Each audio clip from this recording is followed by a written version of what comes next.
In such divisive times, how can we ensure that the voices of those marginalized are amplified and that we do our part in empowering one another's right to be human? Today, we'll be discussing action and education's role in allyship with today's guest, Buffalo, New York singer-songwriter Kathryn Koch, and Rochester, New York author and LGBTQ advocate Jeannie Gainsburg.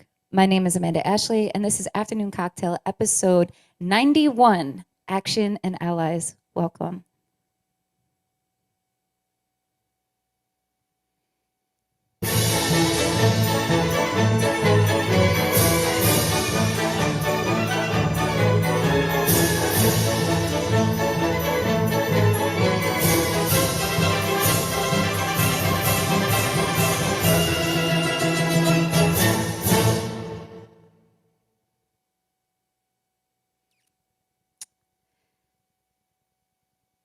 And welcoming the lovely Kathryn Koch straight out of Buffalo, New York. Kathryn, thank you for joining us.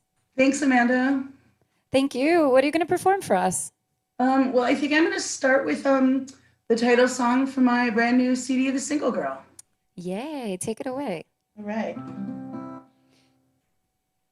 I am the single girl that he'll never marry you, girl. The one who is gone long before dawn. I am the single girl. I am the single girl. A drink and a smile kind of girl. And I never cry, 'cause nobody likes the tears of a single girl. Once loved me a gypsy, and I followed him willing, until far from my home, found myself alone, alone with the single girl. Don't tell me what I want, you don't know what I need. I've known you and your kind long enough to know you can't get inside of me. Lonely brought us together, but lonely don't last forever. Someday soon you'll be fine, move on with your life without the single girl. So don't tell me what I want, you don't know what I need. The only voice that matters now is the voice in me. Yes, I am your single girl, and despite everything, I love you, girl. And I'll be alright, I chose my life. I am the single girl. And it'd be alright if you stay tonight, here with your single girl. Beautiful, Kathryn. I love your voice. Can you tell Thank us you, a little bit? Amanda. Oh, you're welcome. Can you tell us a little bit about your song and what it means to you? Yeah, I was in a relationship for a very long time, 15 years. And when that relationship ended, I had been very young when I got into it. So I really felt very lost, didn't really know what I was doing. And then I got into another relationship pretty quickly.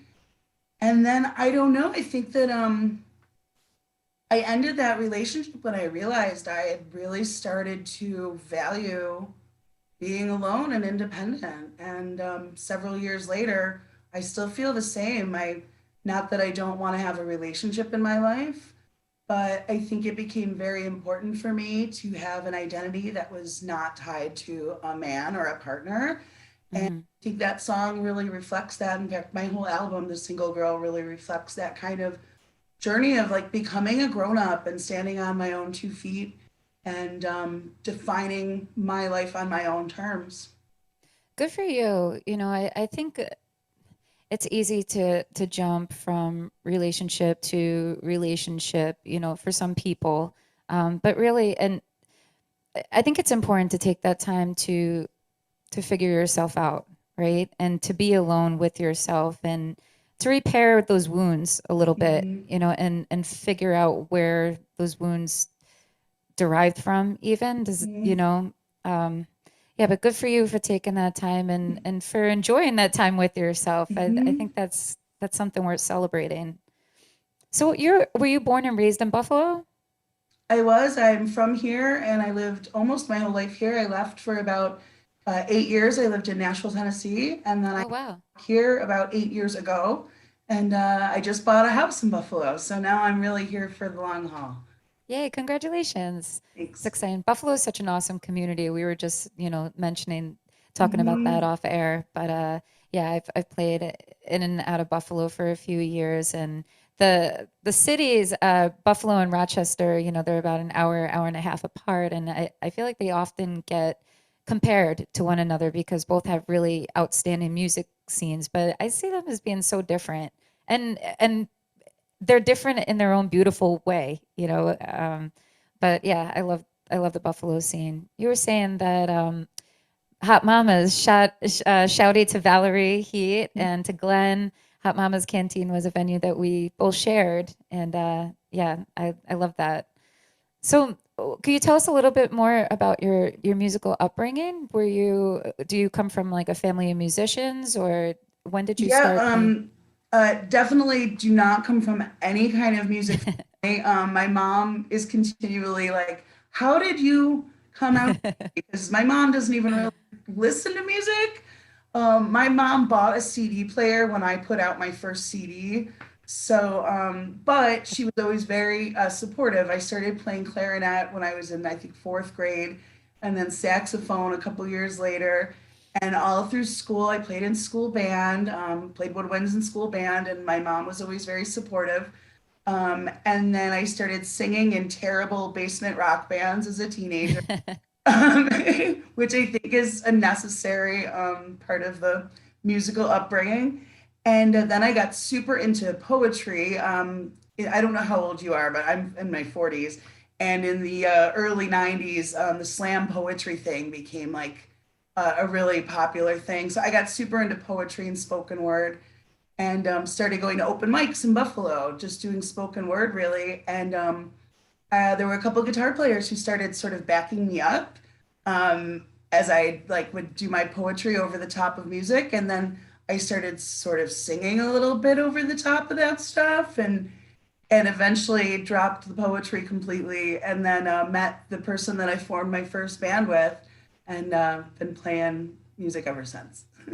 Wow. So, I mean, your music is such a culmination of like, I hear some like old country, I hear a lot of blues, I hear even maybe a little bit of jazz. I mean, folk singer songwriter. I mean, how would you describe how your music, like, how has your music evolved throughout, your series of releases and from your past, history with your former band, Redheaded Stepchild?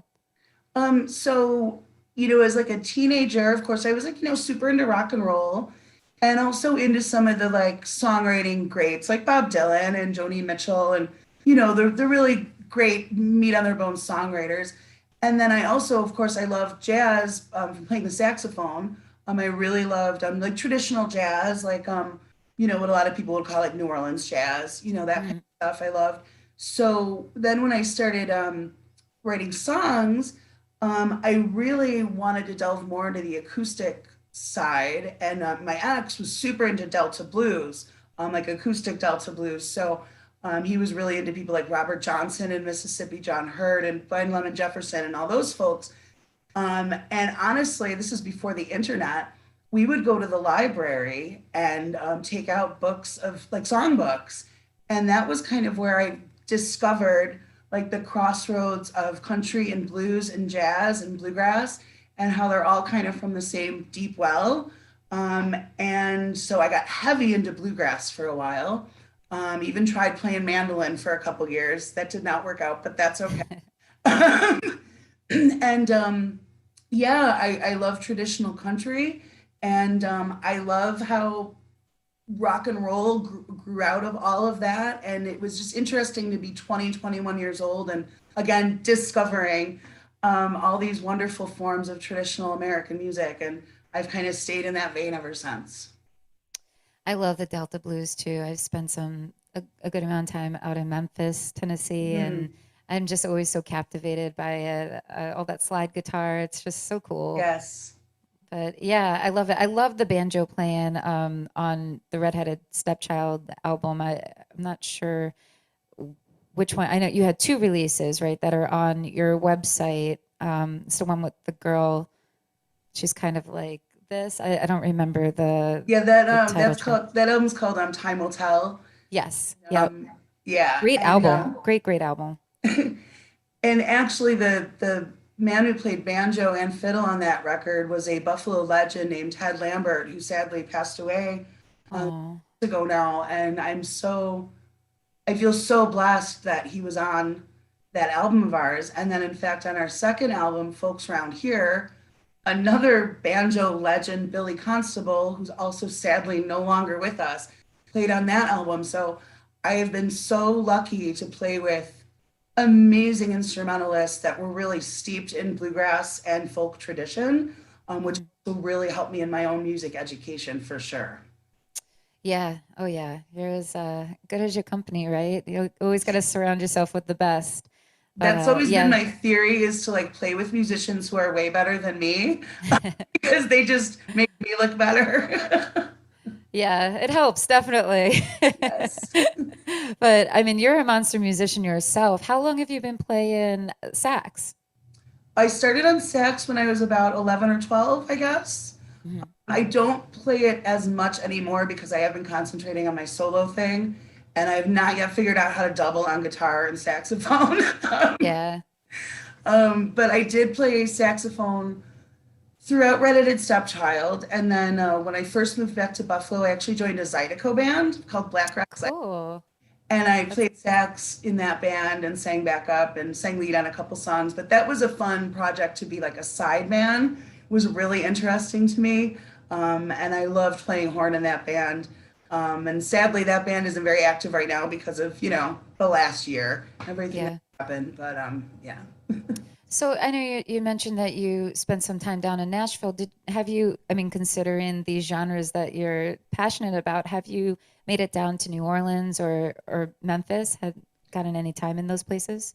Yeah, my old band, we toured pretty extensively, and we spent a bunch of time in Memphis. There were a few, we had a few regular venues that we played there, and we always loved, in fact, going from Memphis to like New Orleans or Memphis to Mississippi. We always loved the chance to take that route down along the Delta, like through like Clarksville, and all those towns like along the Mississippi River in Mississippi. That was always like our Yeah. drive. So I got a chance to spend time in a lot of those little towns and meet some musicians and jam with some folks. And yeah.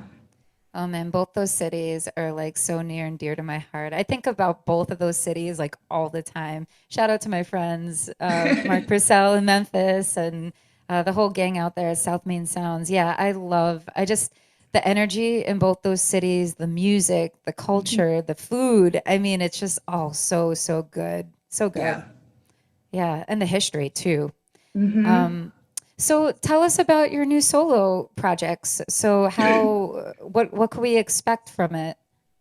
So when I first moved back to Buffalo, I started just playing some solo gigs. I had never really played guitar before. In Redheaded Stepchild, I played saxophone and harmonica, and I always wrote on guitar, but I really wasn't a guitar player. So it's really just in the last 8 years or so that I've been playing guitar. So when I first came back to Buffalo, I played a lot by myself. And then on my album, The Single Girl, my company is Tim Pitcher played banjo. He started doing some gigs with me. So basically played as a duo for a bunch of years. And I finally recorded an album like 2 years ago, which was supposed to again come out a year ago. But of course, the world Yeah. decided to say The no. world fell apart. Yeah. And then So because of the pandemic, though, the silver lining for me was I had a lot of time because my day job is working in a restaurant, and of course, restaurants were closed. So I had a lot of time to decide what I wanted to do next with my music, and I decided to put a band together. So I started rehearsing with a band in the fall, and we actually played our first show a few weeks ago. We Oh, have our great. first full length show coming up on March 28th. Um, and yeah, I've put a full band together. I just had rehearsal last night. I'm playing acoustic. I have a lead electric guitar player, drums and bass, and it sounds really great. And it's very exciting to be in a full band again because, like I said, it's been about 10 years since Redheaded Stepchild broke up.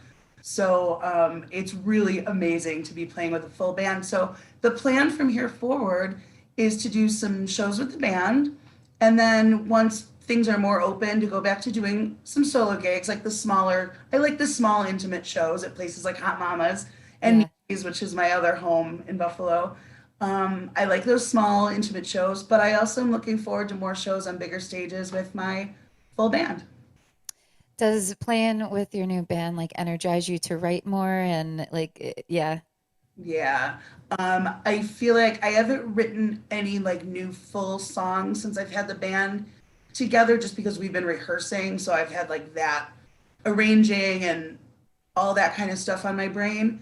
But I've been definitely woodshedding a lot more because I'm realizing some of my guitar skills do still need a little work if I'm going to be leading a band. So I've definitely been playing a lot more just on my own than I normally would.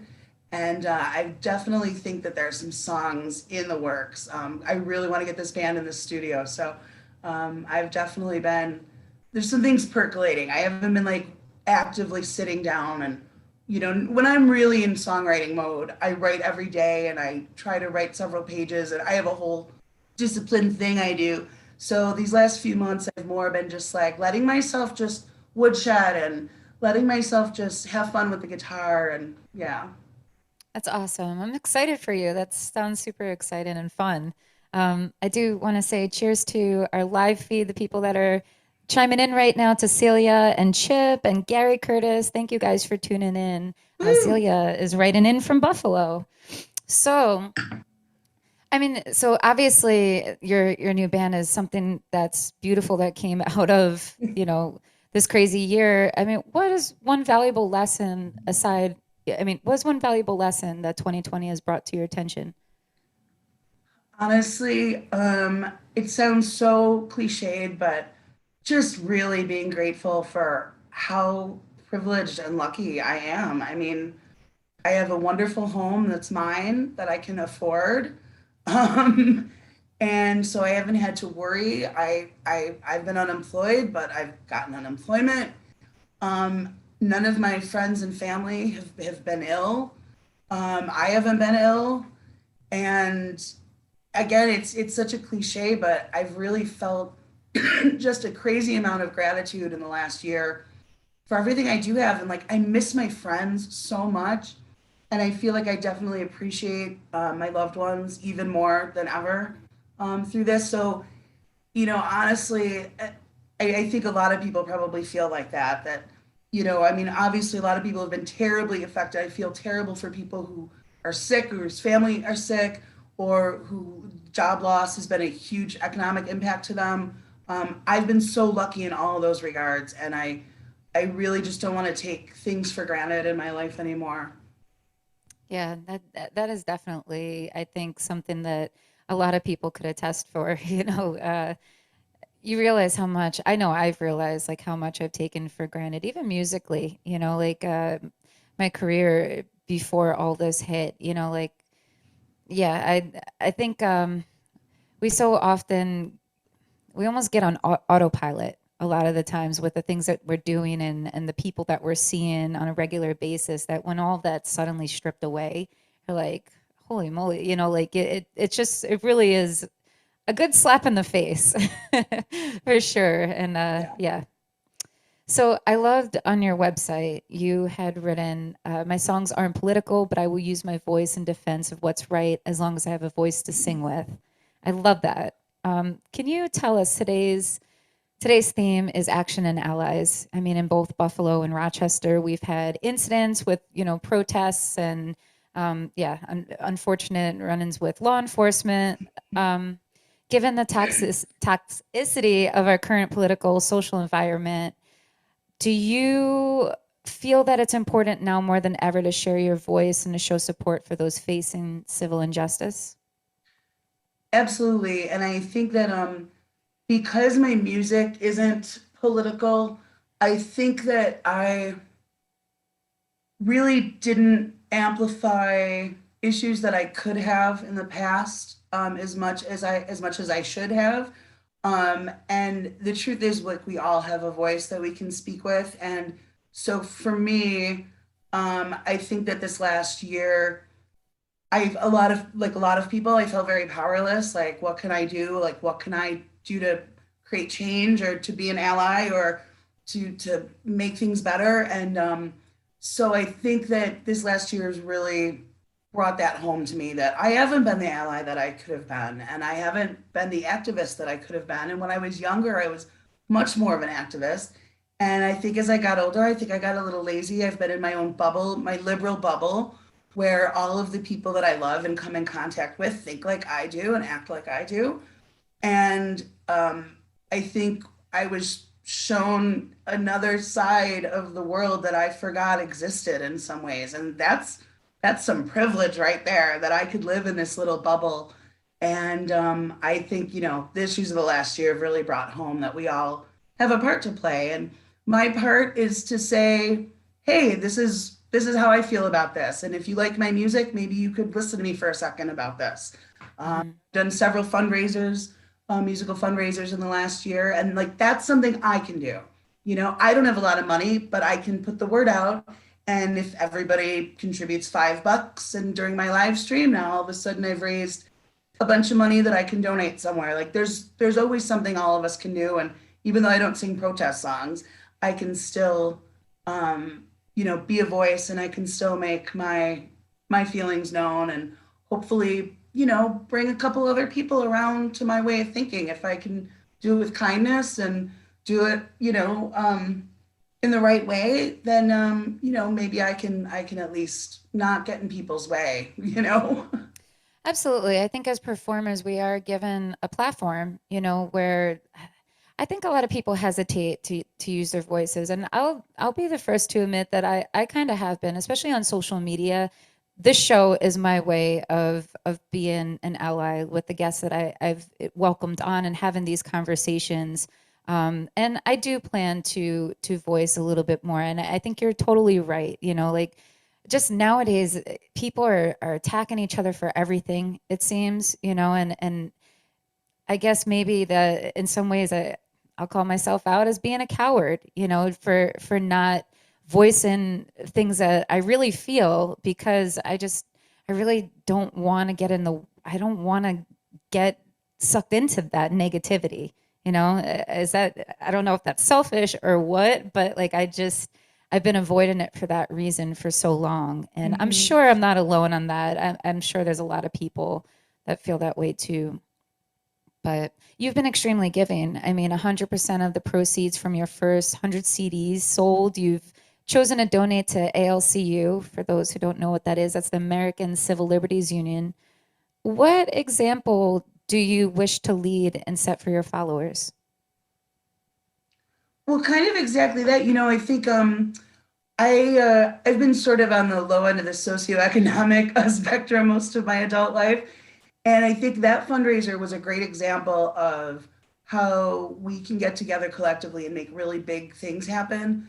You know, I pre-sold about 120 CDs, I guess, and I took some of that money and printed the CDs, and then all the rest of it I donated to the ACLU.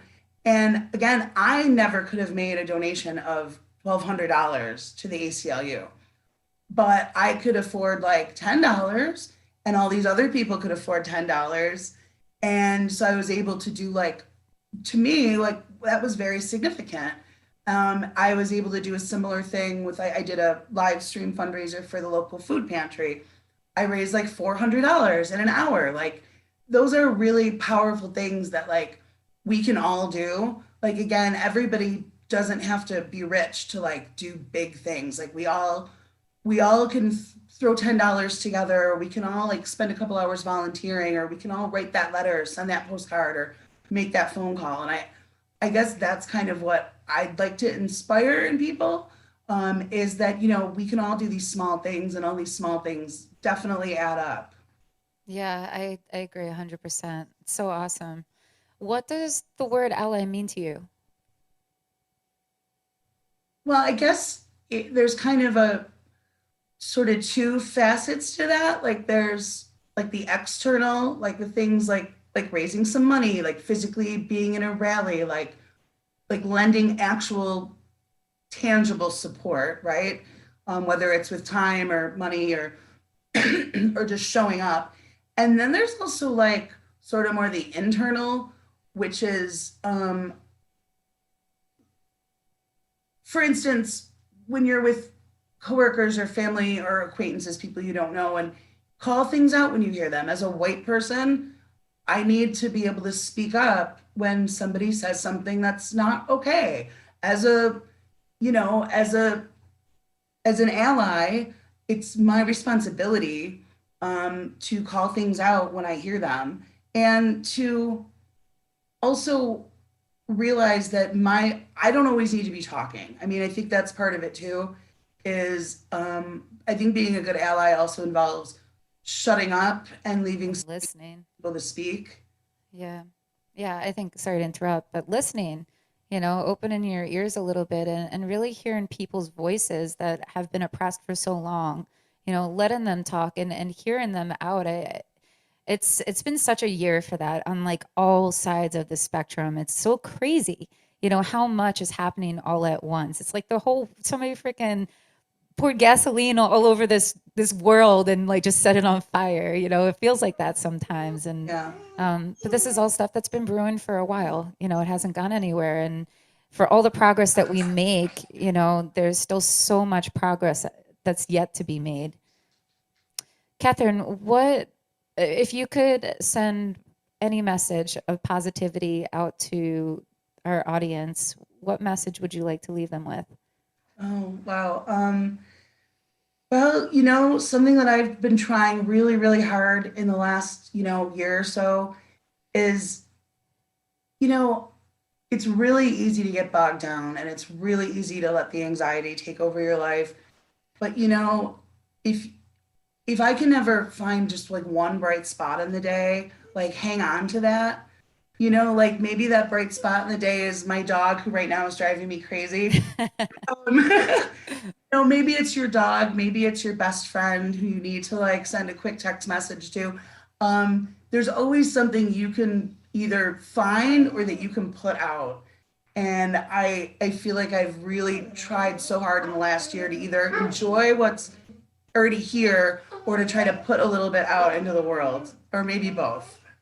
Right, Bunny? Yeah. What kind of dog do you have? I meant to ask He's a little earlier. pit bull mix. Hey, Bunny Rabbit. Yeah, she's not gonna come on camera. She's too shy. She's She's a camera little. shy. She's a rescue. She's an anxious little rescue dog, and she's very sweet. Her name is Bunny Rabbit. I love it. That's Come here, awesome. Bunny. Have a treat. There you go. Well, Kathryn, best wishes to you on your new project and your new album. And could you tell our listeners where they could be directed to your music and find out more about you and go see you? You said you have a show coming up? Yes, I will be doing my CD release concert with my brand new band on Sunday, Yay. 28th at Sportsman's Tavern, right here in the historic Black Rock neighborhood of Buffalo. And you can also go to my website, kathryncook.com, and you can buy my record and all my cool merch, and see where I'm going to be playing. The timing is great right now because the dog has just started to go. So yeah, kathryncook.com. That's where you can find me.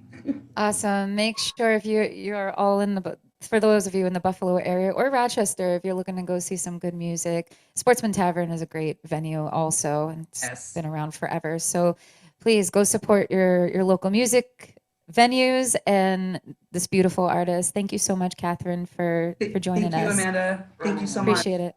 And we'll be hearing one more song from Kathryn towards the end of our program. In the meantime, I have the pleasure of welcoming Ms. Jeannie Gainsburg of The Savvy Ally. Jeannie, welcome. Thank you. Great to be here.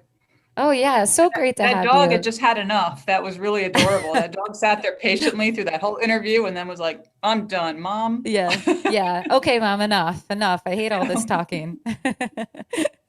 Well, Jeannie, can you share with our audience just a little bit about you, your background, and your journey that inspired you to pen your first book, The Savvy Ally?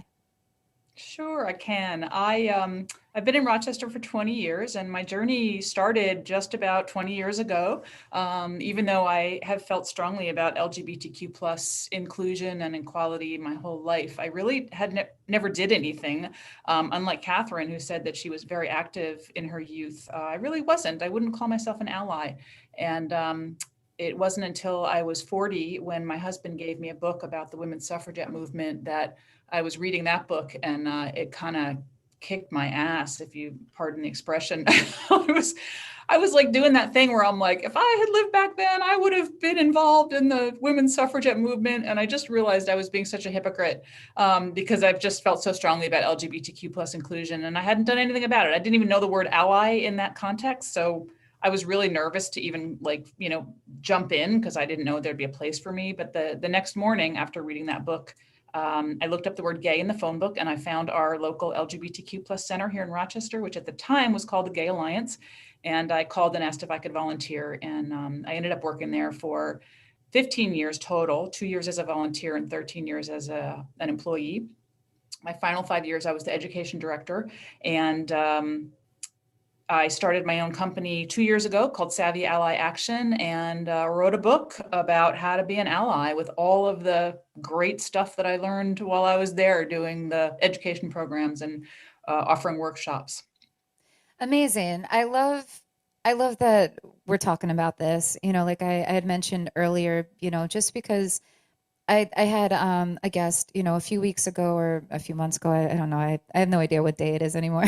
But we talked about non-binary and I think it's really important to have these conversations, because often we're all trying to coexist in this world as best as we can, right? And there's certain terminology that I don't think people often mean to use the wrong words or to be offensive, to use stigmatized language, so I think it's really important to educate. For me, like I'm still being educated by interviewing guests like you, you know. So I think it's just important conversations that need to be had more often and more openly, you know.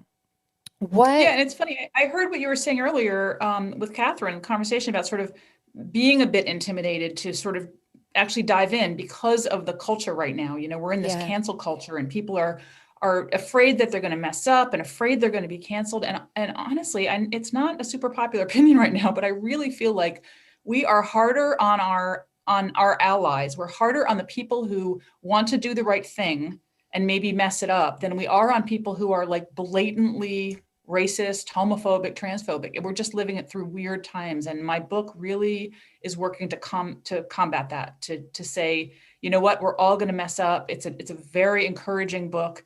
It's all about like, how do we navigate conversations, even if we don't know all the identity terms.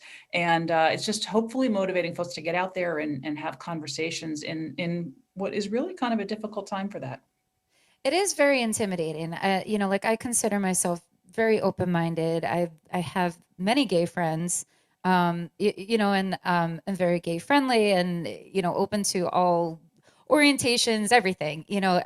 Races. I see no color, honestly, but I do feel sometimes intimidated or worried that I'm going to use the wrong word or and to be like scolded for it, or to be looked at as being ignorant or, not having had done my research. I think for everybody, I mean, yes, I think we should continually be educating ourselves on all issues. All issues are to me important. They're valid.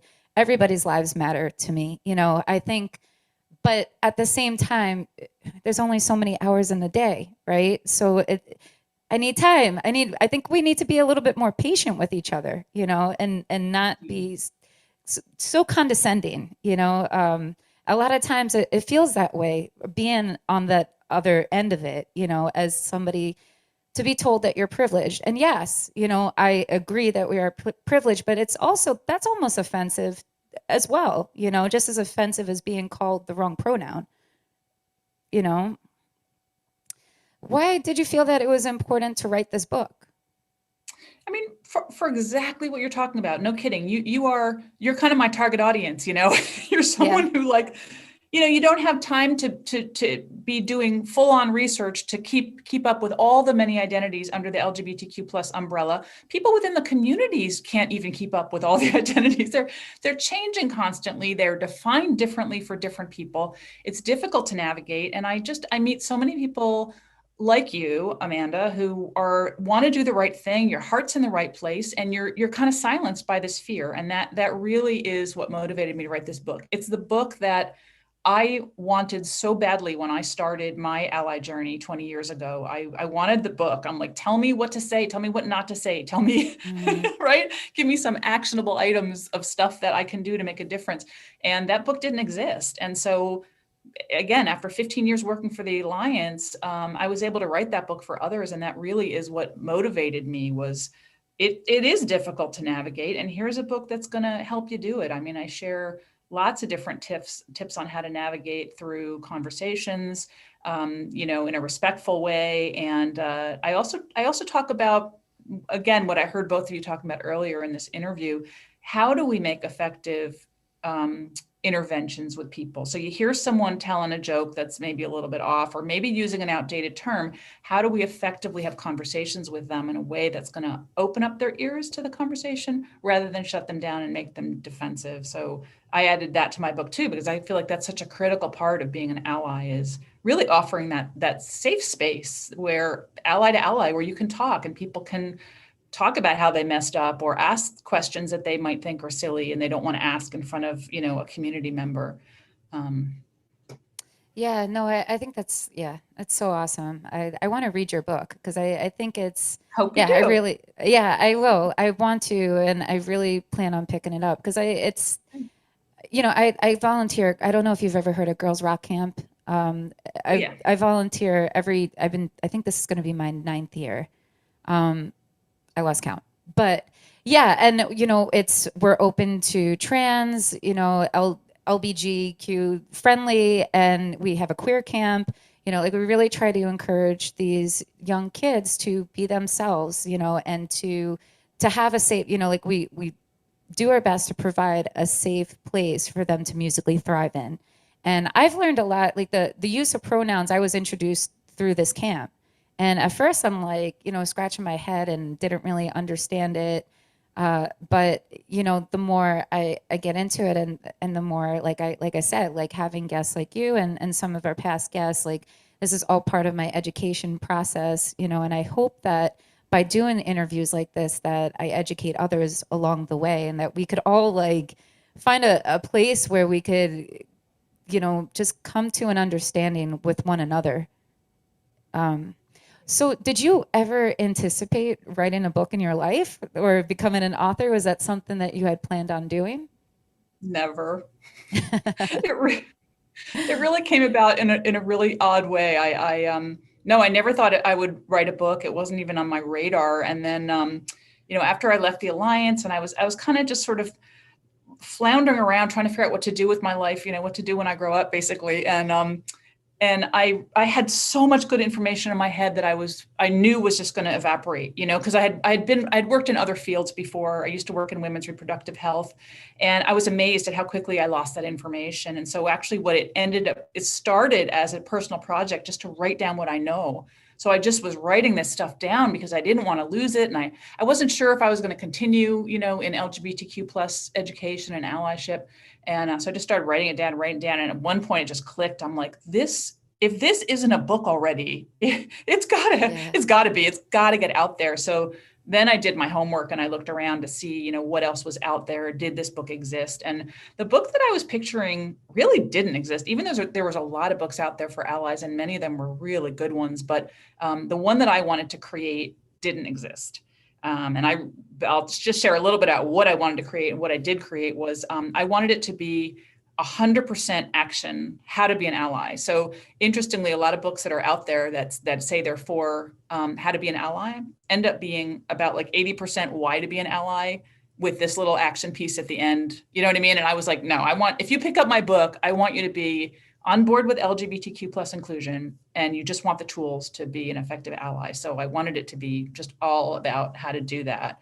And I really wanted the tone to be, I didn't want it to be an heavy academic book. I wanted this to be a book that people like wanted to read and picked up and enjoyed reading. So I have all sorts of fun, like pop quizzes and fun facts. And I added humor where I think I'm funny. Hopefully other people think I'm funny too. But so I just made it like light and entertaining and fun and encouraging, so that people would want to read it. And so it was, like I said, it was literally the guidebook that I wanted when I was just starting.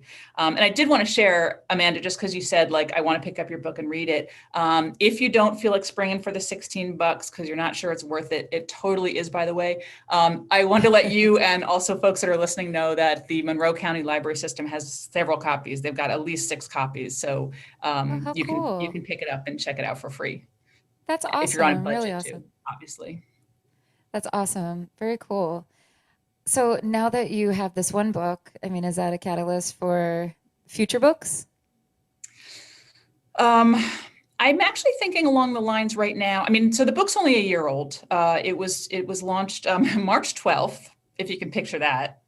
It was basically like the day that New York State shut down. Yeah. So that was really unfortunate. So it's only a year old next week, I guess. And so what I'm actually thinking of, all year I've been taking notes in my book. I've got like my copy and I'm just writing stuff through it. I've got all sorts of like tweaks and edits and cool stuff that I want to add.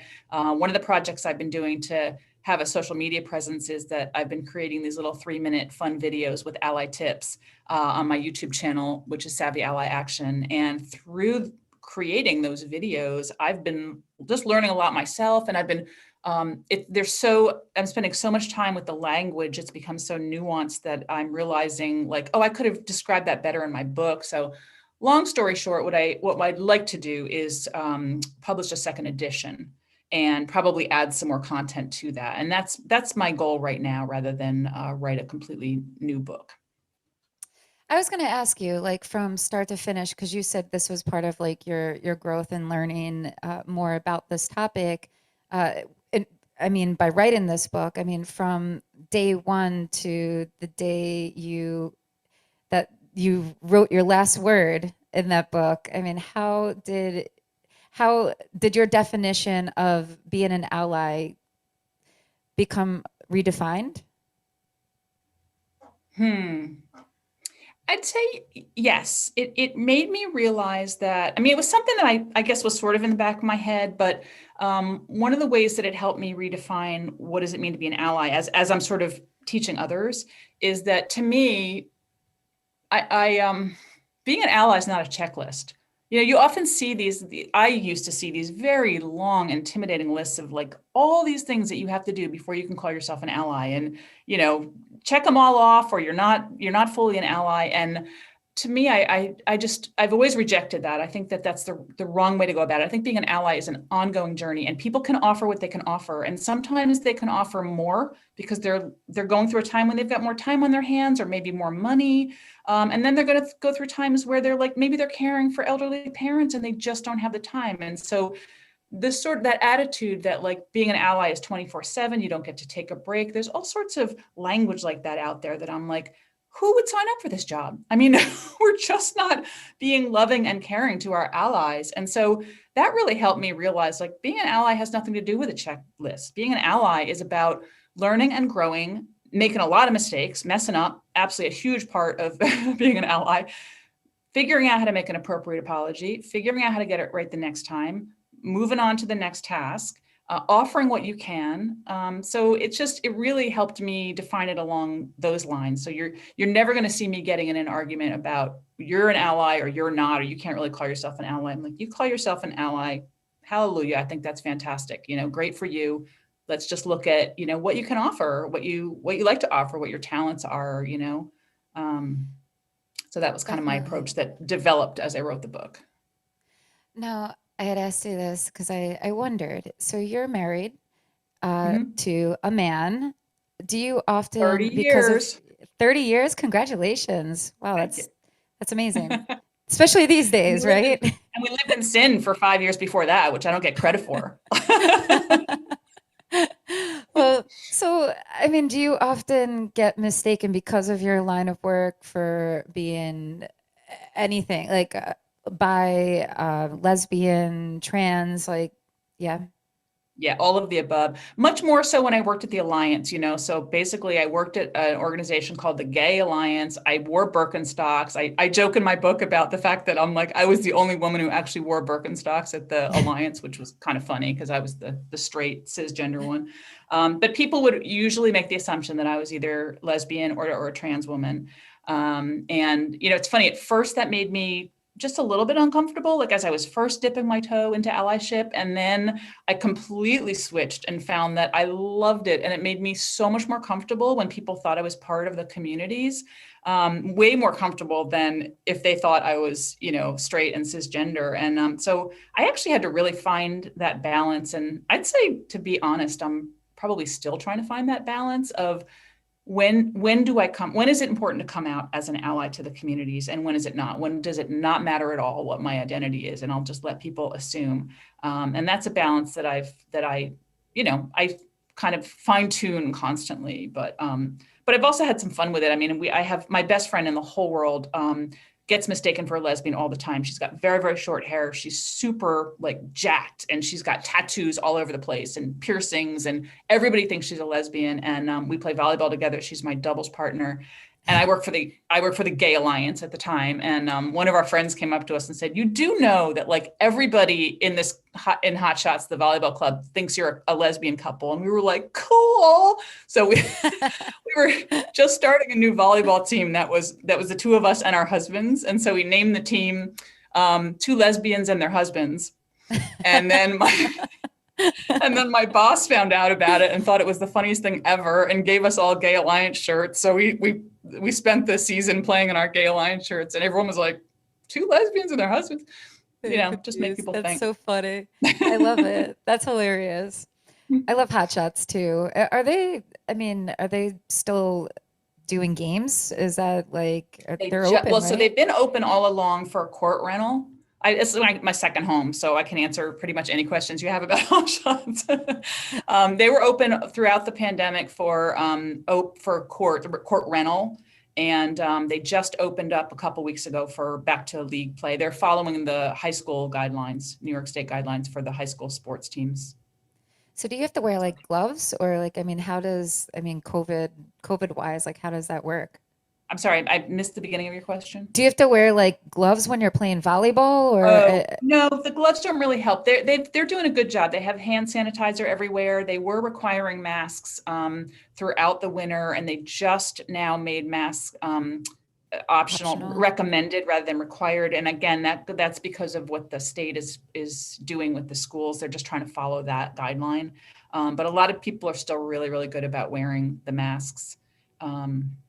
So, yeah, I've never actually played volleyball there, but I've, gone to games and watched friends play, and I've actually played a few fundraisers there in the past. It's just a cool venue. I love watching. I actually really love volleyball. I got a steal off of my mom's neighborhood had this garage sale, the whole block had a garage sale. And towards the end of it, this guy was selling a volleyball net and volleyball. And Beau and I had talked about getting one, and I picked it up for $30. And this summer we set it up, and it's so badass. It's a legit volleyball net. And we have nobody to play it with though. It was because it was COVID, we tried to get our neighbors engaged, but nobody really wanted to play seriously. But I don't know. I never in the past tried to play because I was like, knowing me, like I'll probably like sprain my finger and then be out of work, but I'm not No, really no, we'll playing as just much. connect over the summer. I'll give you a little free volleyball lesson and we'll get you That'll be going. good. Yeah, It's just please come play such a fun volleyball sport. with me, Jeannie. I love it. I Teach me love because you something. can play it your whole life. I mean, it's just, we've got people. I mean, I'm like 58 years old and I'm still out there playing and I'm not even the oldest person out there. Oh, it's so fun. It really So is. fun. Volleyball and hockey was the other thing that we started playing. We built an ice skating rink like between our four houses, and we've been playing hockey. And it's just, I don't know. I am not an athlete. I'm not going to try to pretend and say I'm like athletic. I like to work out. I love to bike, but those are two sports that and basketball, that I enjoy to play for fun and with other people. But yeah. So anyway, what awareness are you most passionate about bringing forward to our community and beyond? Um, uh, to our community, to the ally community, or I think in general, like if you could send a message to our audience, oh, okay. Yeah, I would say, well, read my book. mhm.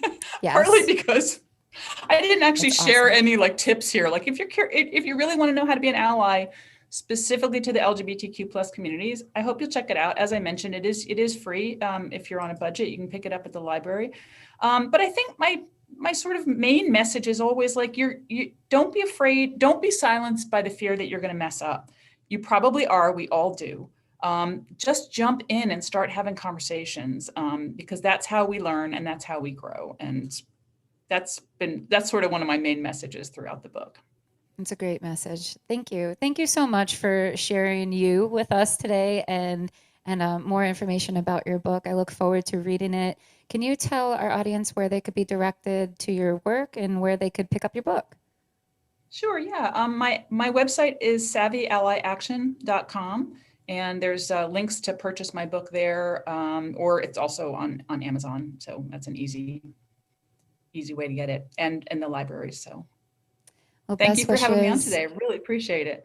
Oh my God, it's such a pleasure. And thank you for the conversation and your honesty. It's really appreciated. Hey, Great. And I'm Kathryn. looking forward to another song by Kathryn. Yeah, me too. Kathryn, what do you got for us? Close us out with something beautiful. All right. All right.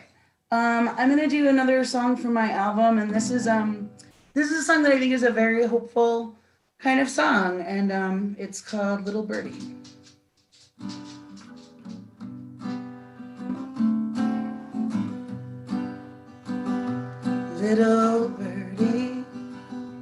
Little birdie, why don't you sing? Why don't you fly from Niagara, gone down Main Street? The last sweet song will pass you by. The Niagara, she is mighty as the Mississippi's wide. How I miss those icy waters, singing like a lullaby.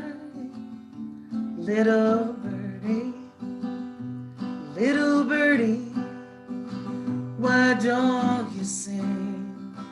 Why don't you fly from Niagara, gone down Main Street?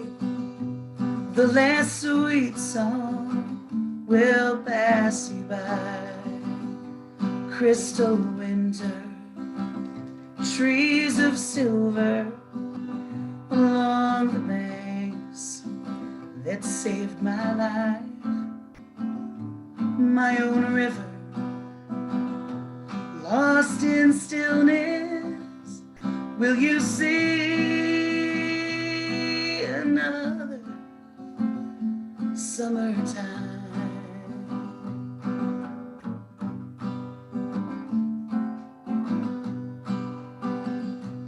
The last song of birds in autumn, they fly along the river gorge, and I wonder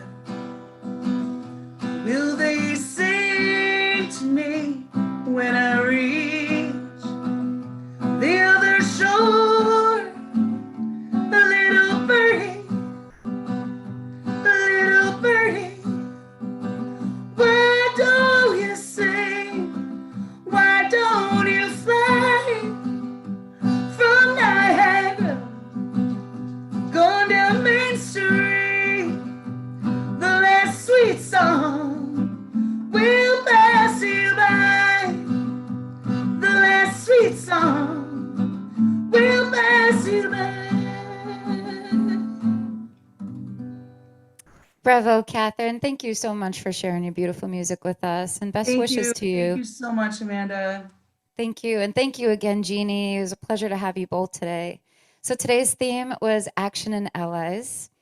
I find it truly baffling how, despite the common suffering of being in a global pandemic, that those lines of division between us have managed to somehow become bolder. We are taught at a young age that our differences are what make us unique and beautiful. Societal marginalization challenges all of that. Often it feels as if we're backtracking, as if the progress we've made throughout history has been null and voided. In the last few years, we've seen families being torn apart over immigration, rising threats to women's reproductive rights, bans that prevent the trans community from working, and an overall increase in reported hate crimes based on race, sexual orientation, gender, and religion. We live in a time where it seems like everyone is advocating for something, and with good reasoning, because all the issues at hand matter. It's all so much all the time, and it really is all important, and it's all worth having our attention.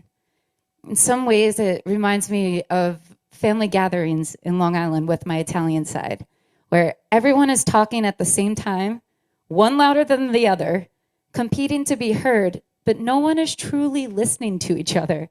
I love you guys, I do, but it's overwhelming. Prejudice is at an all-time high as everyone is fighting to have their voice heard and to be understood. If you're white, you're privileged. If you're black, you're criminalized. If you're Asian, you've created a pandemic. If you're trans, you can't make up your mind. If you're gay, you're confused. If you're Puerto Rican, you're a thief or a drug dealer. If you're Mexican, you're illegal. If you're Islamic, you're a terrorist. If you're a Jew, you're cheap. If you're German, you're a Nazi. If you're a stay-at-home mother, you're lazy and don't want to work. If you're a woman, you're too fragile. If you're a man, you're a chauvinist. If you're a Democrat, you're a snowflake. If you're a Republican, you're a racist, etc., etc. Pardon my filthy tongue, but where does it fucking end? Does being human count for anything? Because last I checked, that's the one thing we all always have had in common. So why is that not enough? Kindness, patience, and respect are three things we all demand, but have to constantly be reminded of. It's disappointing. And frankly, and generally speaking, I'm disgusted by how we've treated one another over the past year.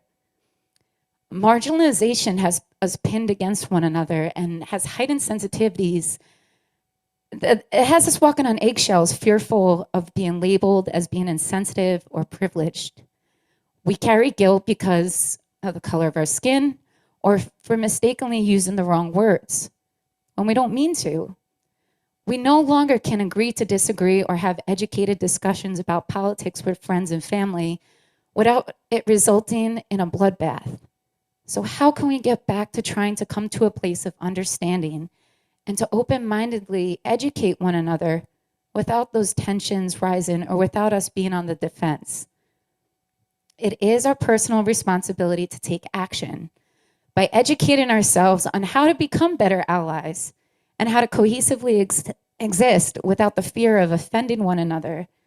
It is our responsibility to be more patient with those who are learning, to not be condescending, and to educate others on what it means to be an ally to whichever community you're passionate or belong to. It is critical now more than ever that we put aside our differences and to become better allies by advocating for one another's basic human rights. It is up to us to use our platforms and voices for common good, to stand in solidarity for what is right, and to amplify those voices that are struggling to be heard however we can give. Even at a false summit, every step it took to get there counts for something. We must carry one another when our knees buckle and not lose sight of the beauty that awaits at the top of that climb. Because no matter how long it takes us to get there, every small step we take together in the right direction is one step closer to the greater goal of equality. Thank you for tuning in. Big thank you to Beau Productions, to our Patreon sponsors, James Farley of Northwestern Mutual, to Maiden Voyage Studios here in Fairport, New York. Huge, huge thank you to our show sponsors, Rochester Woman Online, to Chris Sirianni at IT Insights, and to Bridgett, Hoag, and Empire Realty. Please make sure you go pick up Jeannie's book and Kathryn's album. Thank you all for tuning into this week. And make sure Afternoon Cocktail is now available on all podcasting networks. This is our 91st episode. We have 90 episodes for you to go catch up on, and for you to gain some inspiration, education, and please take that in and keep spreading some kindness and goodness wherever you go. Have a great weekend. Thank you.